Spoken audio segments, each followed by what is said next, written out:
In the early spring of 1962, when Las Vegas still shimmered like a promise instead of a product, the Royal Meridian Ballroom stood glowing under rows of amber lights, its polished doors reflecting the silhouettes of men in tailored suits and women wrapped in satin and perfume. It was a night meant for prestige. It's a benefit concert organized for the Children's Arts Foundation, and the guest list read like a living archive of American entertainment. Studio executives, newspaper critics, radio voices, composers, stage legends, all were gathering beneath the chandeliers, waiting to witness what the promotional posters boldly called an evening of musical brilliance. At the center of that promise was one name printed larger than the rest: Adrian Keller, the world-renowned pianist, whose performances were said to leave audiences breathless, whose hands were rumored to be insured for more than most men's homes. Keller was a master of the grand piano, a man who could make concert halls feel like cathedrals, whose interpretations of classical masterpieces had earned standing ovations on 3 continents. People had come to see him. Dean Martin's name, by comparison, appeared modestly lower on the program, in thinner font, nestled between a local orchestra credit and a short intermission notice. To many in attendance, it felt almost decorative, like a familiar photograph placed in a frame meant for something more serious. Dean Martin, the crooner. Dean Martin, the smooth voice, the charming smile, the man of romance and radio. He was beloved, certainly, but in rooms like this, beloved was not the same as respected. He was entertainment. Adrian Keller was art. Dean arrived quietly without spectacle, stepping out of a dark sedan with the unhurried calm of someone who had long ago stopped needing to announce himself. He wore a charcoal suit, simple and impeccably tailored. And though his smile still came easily, there was a thoughtfulness behind his eyes that night. He paused just briefly outside the entrance, listening to the muffled swell of voices, the faint tuning of instruments inside, the subtle electricity that always hovered where egos and expectation met. For most people, this was another gala. For Dean, it was something else. He had agreed to this appearance not for the press, not for his career, but because the foundation supported music education in struggling neighborhoods, places that reminded him far too much of where he himself had started, long before the stages, before the suits, before the applause. There had been cramped rooms, secondhand instruments, and a boy who learned quickly that dreams were fragile things if you didn't protect them. Inside, the ballroom was already humming. Servers glided between tables dressed in white linen.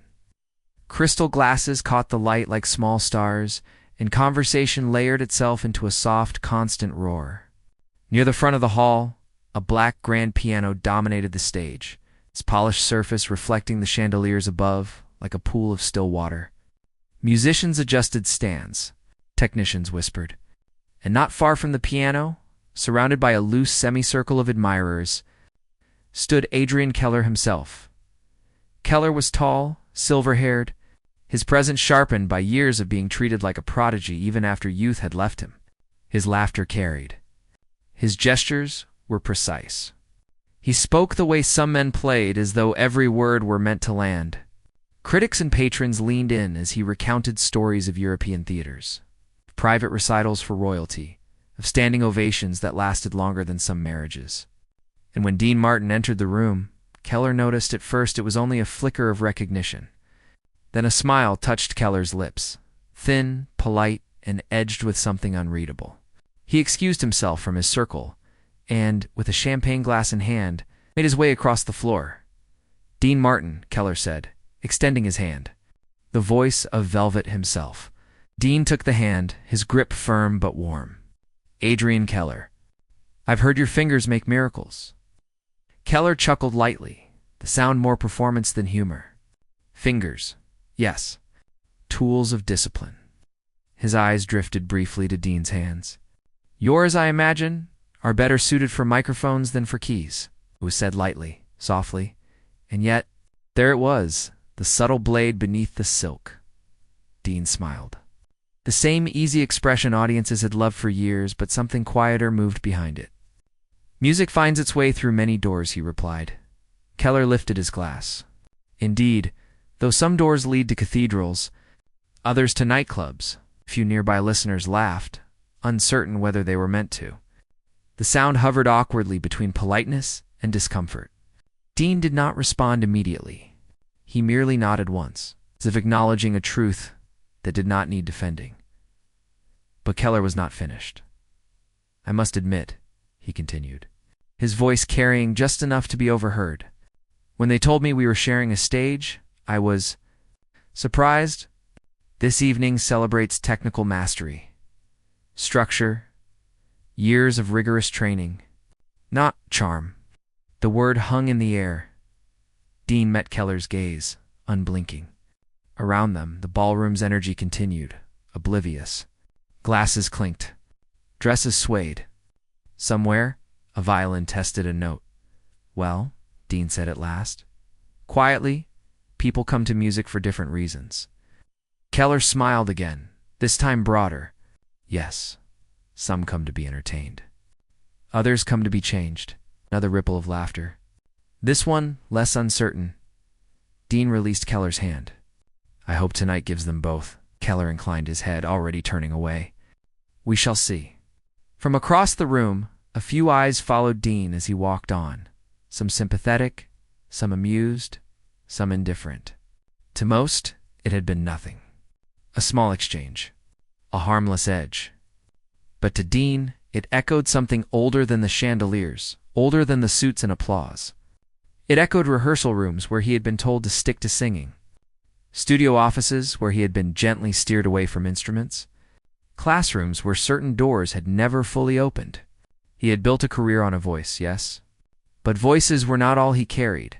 As the lights dimmed and the audience took their seats, Keller's name was announced with flourish. Applause thundered. He strode to the piano like a man returning to a throne, sat, closed his eyes, and let his hands fall. What followed was undeniably extraordinary. Notes poured into the hall like water over glass. Keller's playing was precise, passionate, disciplined. He led the audience through complexity with the confidence of someone who had memorized every possible path. The room leaned forward. Critics scribbled. Patrons closed their eyes. It was everything they had come for. Dean watched from the side of the stage, unseen by most, his face lit by spillover light, his hands loosely folded before him. To the audience, Keller was the center of the night. To Dean, he was a reminder. When the final chord faded, the applause erupted, long and loud. Keller stood, bowed, accepted the noise as if it were oxygen. Then, as the clapping softened, the host stepped forward and spoke Dean Martin's name. The reaction was warm, appreciative, but different. As Dean walked toward the stage, Keller was still there, lingering near the piano, sipping water, listening to the applause shift in texture. He glanced at Dean, and this time did not smile. A stagehand approached Dean quietly. Gesturing toward a microphone stand that had been prepared, Dean paused. His eyes moved instead to the piano. For a moment, nothing happened. The audience rustled, uncertain. The host hesitated. Then Dean Martin changed direction. He walked past the microphone and straight toward the grand piano. A soft murmur spread across the ballroom. Keller straightened. Dean stopped beside the bench, resting one hand lightly on the polished edge. The surface reflected his face, older now, lined by years of laughter and late nights and songs that had carried other people's emotions when they could not. He did not sit. Not yet. Instead, he looked out at the audience. At the donors, the critics, the Children's Foundation, representatives, the people who believed they already understood who he was, and quietly. Without announcement, without explanation, Dean Martin pulled the bench back and sat at the piano. The room went still, somewhere in the silence. Keller let out a small, involuntary breath. Dean placed his hands above the keys, not to perform, not yet, just to rest them there. And in that moment, before a single note had been played, something subtle shifted in the air. Something deeper than surprise, because there are silences that are empty, and there are silences that arrive only when something important is about to begin. The silence that settled over the Royal Meridian Ballroom did not feel empty. It felt alert, like a held breath. Hundreds of people sat suspended between curiosity and doubt. Watching Dean Martin seated at a piano no one had expected him to touch. The polished black surface reflected the chandeliers, the crowd, and the faint tension in his posture. For a moment, he did nothing. He didn't smile. He didn't wave. He didn't look for applause. His hands simply hovered above the keys, fingers relaxed, almost reverent. As if he were standing at the edge of a memory instead of an instrument. Somewhere behind him, Adrian Keller shifted his weight. The soft scrape of his shoe against the stage barely audible, but somehow loud in the stillness. Keller had ruled this space minutes earlier. Now, he was a witness inside it. Dean closed his eyes, and the room leaned forward. Inside that silence, far from chandeliers and evening gowns, another room existed, a narrow one, with peeling paint and a single upright piano that had never quite stayed in tune. A room where a boy once sat on a cracked wooden bench while his father worked double shifts and his mother slept in the next room, exhausted. A room where mistakes were not forgiven by applause, only by persistence. Where fingers learned pain before they learned precision. Where melodies were not performances, but conversations with loneliness. Dean had not come from conservatories or private instructors. He had come from repetition. From nights when the city outside his window argued and laughed and broke itself apart while he stayed inside, learning how to make order out of noise. He had learned then that a piano could hold things a voice could. Not regret, anger, gratitude, longing. He had learned that some emotions needed more than breath. His fingers lowered. The first note was soft. So soft that some in the back were not sure they had heard it. Then another and another. The opening was not dramatic. It was intimate. A simple progression, slow and deliberate, like footsteps in an empty hallway. The sound did not announce itself. It was an invitation. Conversations died instantly. Even the servers froze where they stood. The music did not ask for attention. I gathered it. Dean's hands moved with a calm that came only from familiarity, not from practice rooms.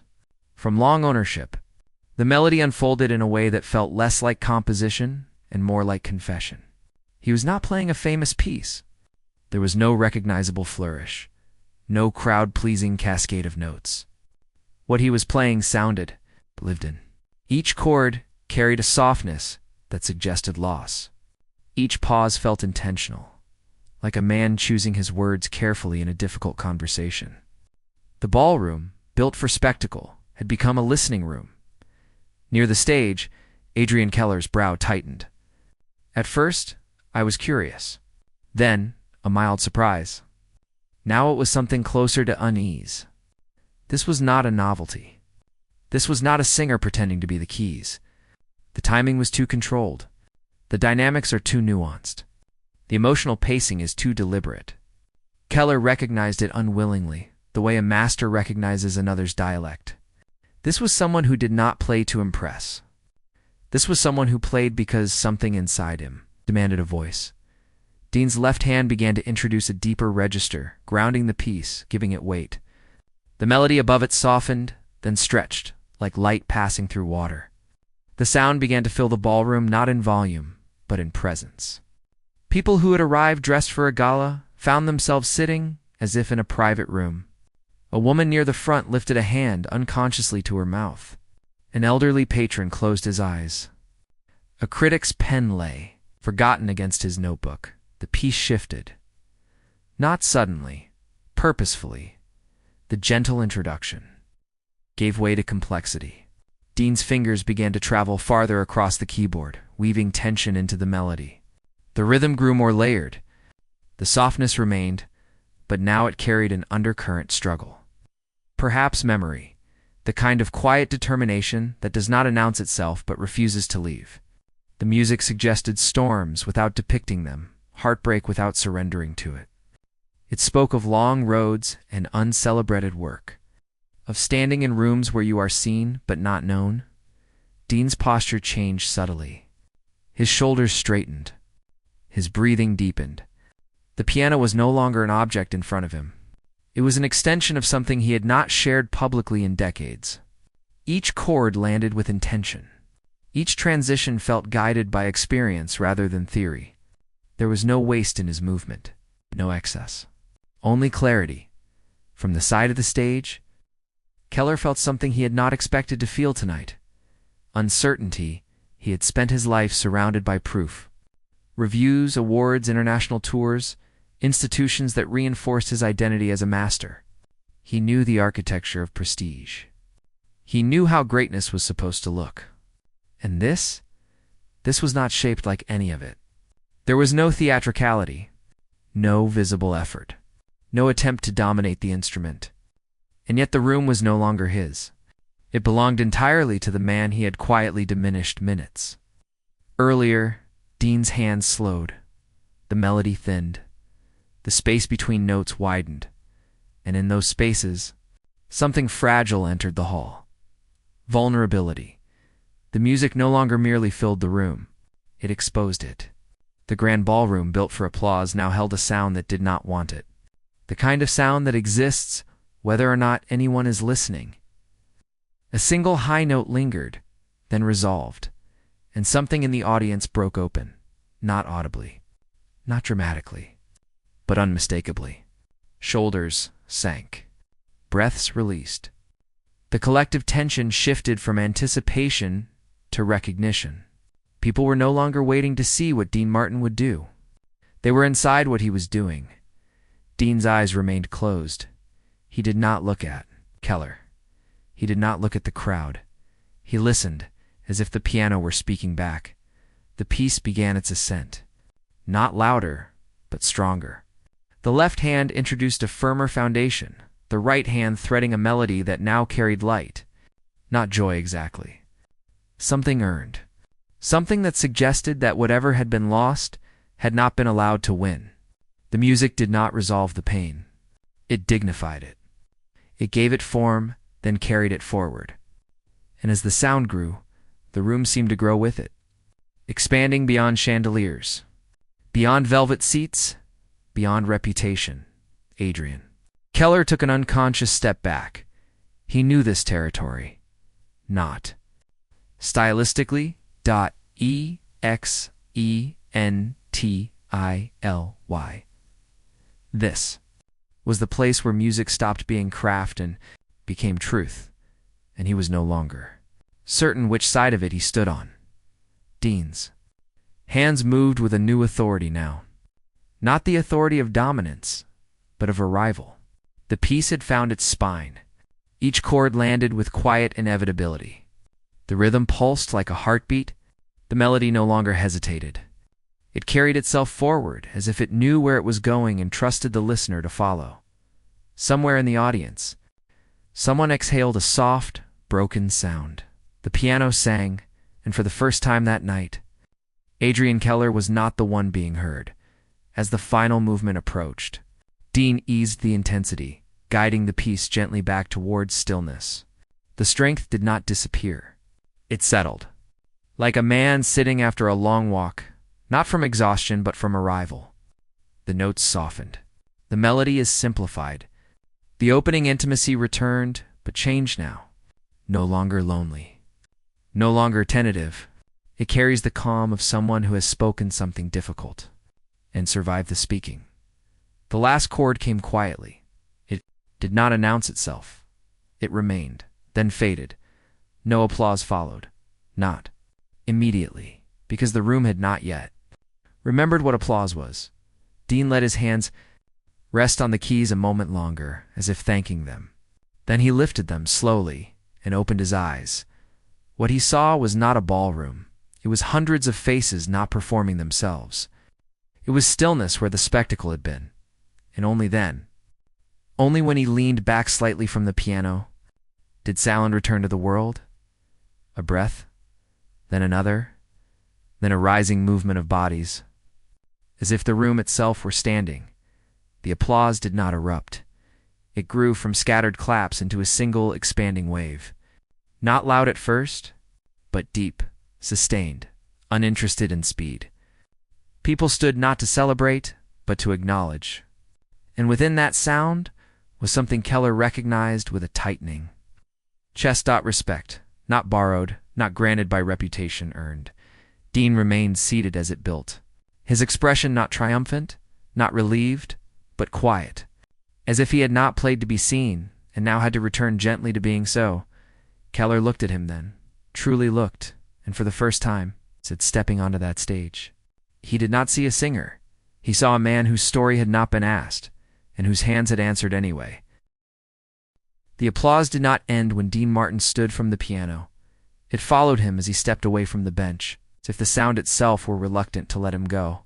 It rolled through the Royal Meridian Ballroom in long, sustained waves, not sharp or celebratory, but deep and resonant, like something rising from the floor rather than falling from the ceiling.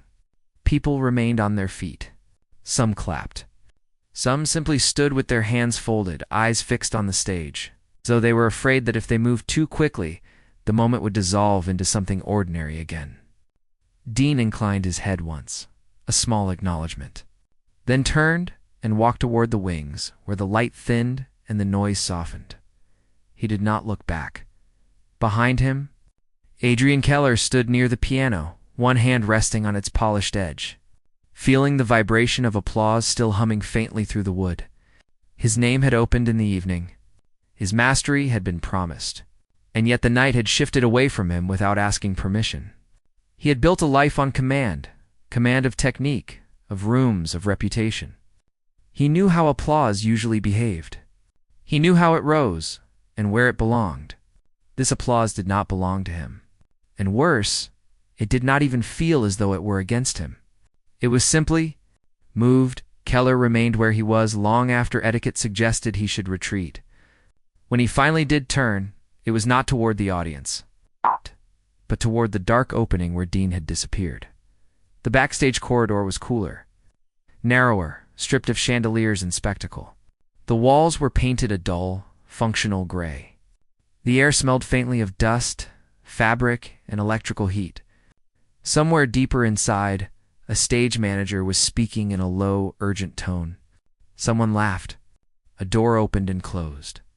The machinery of performance continued its quiet work. Dean stood alone near a small wooden table, one hand resting on its edge, his jacket unbuttoned, his gaze lowered as if he were listening to something inside himself that had not yet finished speaking. He did not look like a man fresh from triumph. He looked like a man who had just laid something down. Keller stopped several feet away.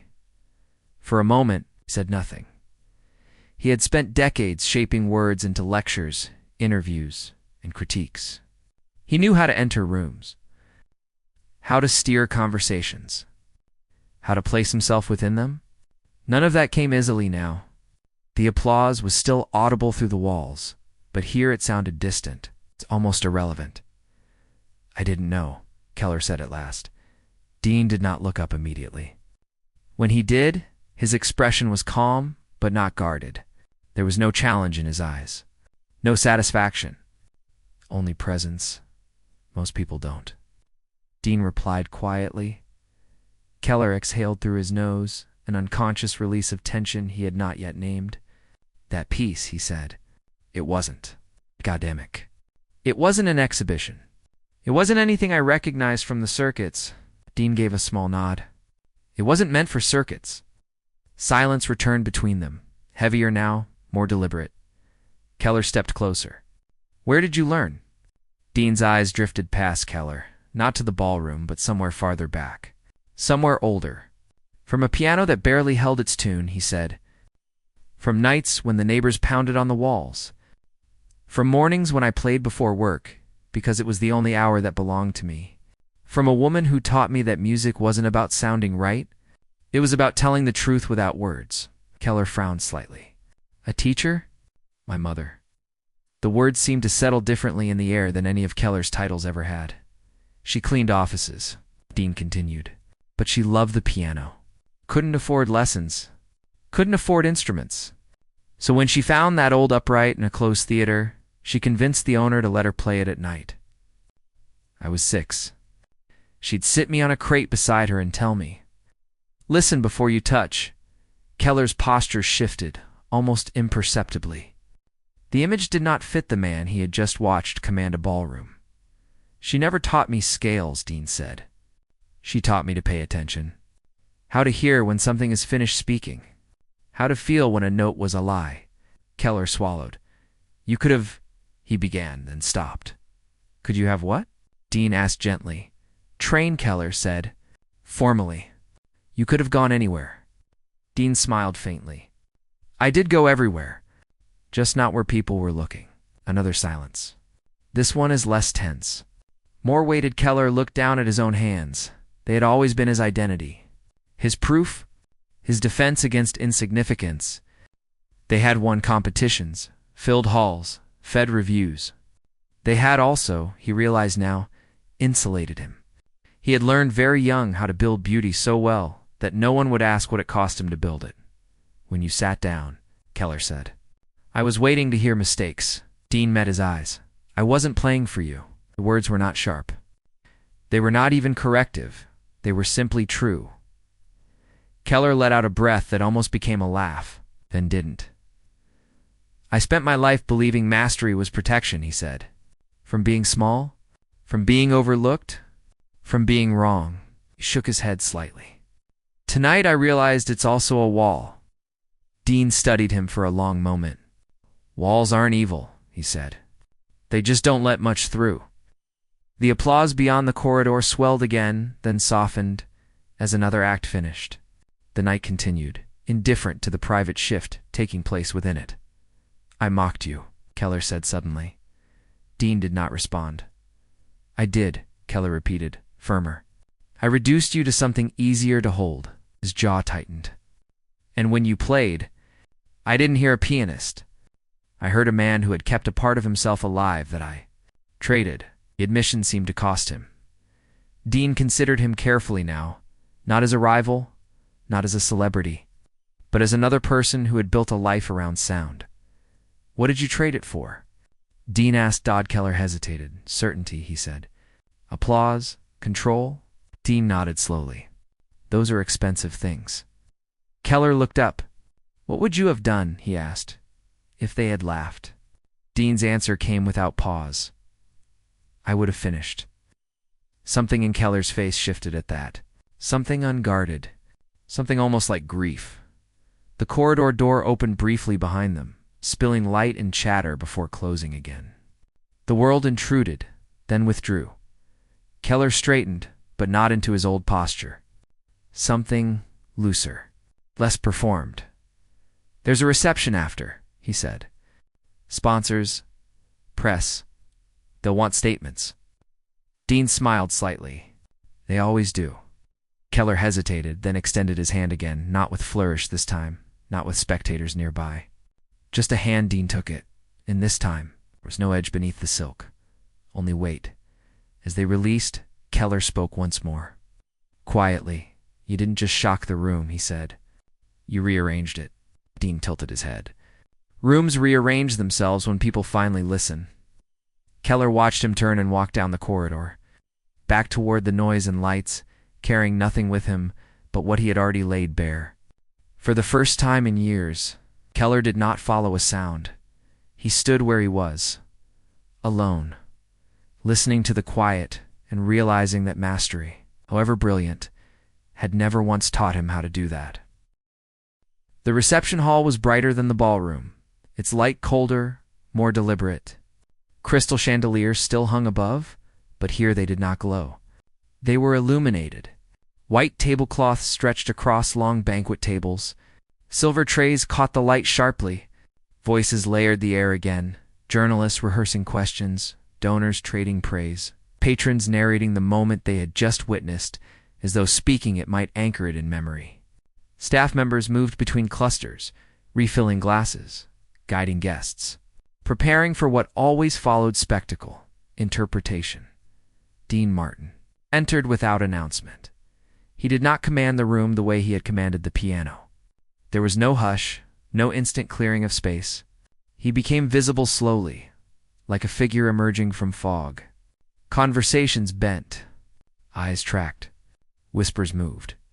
People turned their bodies subtly, unconsciously reorienting around him, not because he asked them to, because something inside them had already done so. Dean accepted a glass of water from a passing server and took a small sip, his gaze drifting across faces that were no longer looking at him as the man they thought they knew. They were searching now, reframing. The world had not changed, but their map of it had. Across the hall, Adrian Keller stood alone near a tall window, his reflection faintly doubling him in the dark glass. He watched Dean not as an audience member, not even as a colleague, but as one watches a door they did not know existed now standing open. For the first time that evening, Keller felt no urge to explain what had happened. The need to narrate had fallen away. Something simpler remained. The Foundation's director ascended a small platform at the front of the room and tapped gently on her glass. The sound threaded through the chatter, light but insistent. Conversations softened, then paused. "We were meant to thank you all," she began, smiling, "for supporting the next generation of musicians."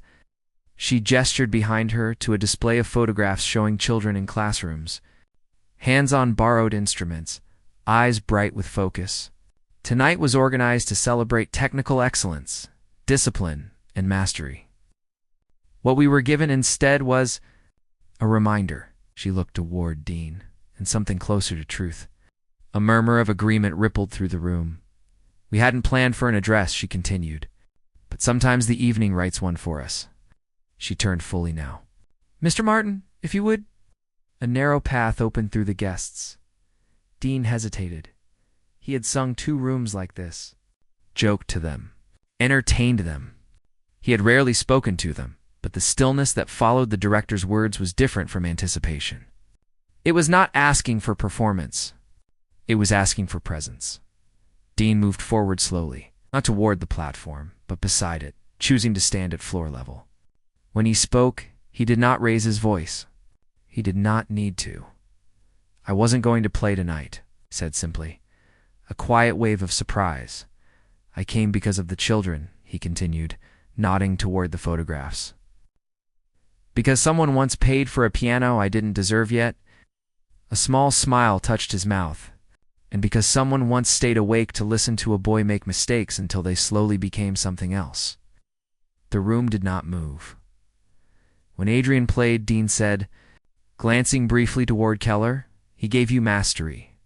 And mastery is rare, and worthy, and difficult. But when I sat down, I wasn't trying to give you anything. I was answering something."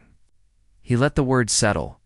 For a long time, he went on, "I believe that if a part of me wasn't applauded, it didn't belong. So I put it away. I let it become something private, something I visited only when no one was listening." His gaze traveled across the room now, meeting faces. But music doesn't disappear when it isn't seen. It just waits as the stillness thickened. "My mother used to tell me that sound is what happens when feeling finally finds the courage to move," Dean said, "and that if you're brave enough to listen, it will tell you what you've been carrying." He paused. "Tonight," he said quietly, "you listened." He inclined his head once and stepped back. There was no immediate applause, not because the moment had failed, because it had not finished then. From somewhere near the back of the hall, a young boy, one of the Foundation's scholarship students, brought for the evening, began to clap slowly, deliberately, once, twice, then another joined, then another, until the room rose again. Not in volume, but in unity. People stood, not to celebrate a celebrity, but to honor something that had passed between them. Dean did not bow. He simply stood where he was, hands at his sides, receiving not noise, but acknowledgement. Across the hall, Adrian Keller felt something he had not allowed himself to feel in years. Release. He moved not toward the platform, toward the director, toward the staff, toward the people he had barely noticed while building a life on. Stages within minutes. A quiet rearrangement began. Keller spoke with the Foundation's organizers. He gestured toward the photographs, toward the children, toward the instruments displayed near the wall. His voice was low. His hands are expressive. He was not negotiating attention. He was offering something. Later that evening, after the hall had thinned and the last glasses were being cleared, Keller approached Dean one final time. Not in the middle of a room, not under lights, but near the exit, where coats were being collected and the night air waited beyond glass doors. "I'm canceling my European residency," Keller said. Dean raised an eyebrow slightly. "For a year," Keller continued, "I'm funding regional programs, bringing instruments into public schools, not for performances." A faint, uncertain smile. "For listening." Dean studied him. "That's a quiet way to change a life," he said. "Quiet is where it started," Keller replied. They stood a moment. The distant sounds of the city filtering through the doors. Horns and footsteps and wind. "I spent years teaching people how to hear me," Keller said. "Tonight, you reminded me how to hear myself." Dean placed a hand briefly on Keller's shoulder. Then the music did its job. Outside, the city moved as it always had. Inside, something had been rebalanced, and long after the evening would be summarized, quoted and filed away in articles and anecdotes. What would remain was not the shock of the moment, but the echo of a man who was underestimated, not because he lacked depth, but because he carried it quietly, and of another who discovered that mastery, however brilliant, is only the beginning of listening.